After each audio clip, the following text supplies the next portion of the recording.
Level 1, low. That's 2, low, with the light on.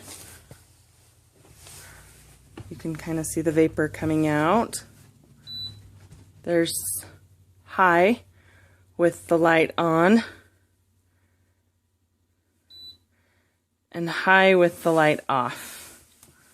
And as you can see, all it has is just that little button right there that tells it if it's high or on or what level it is. There's no other buttons anywhere around that.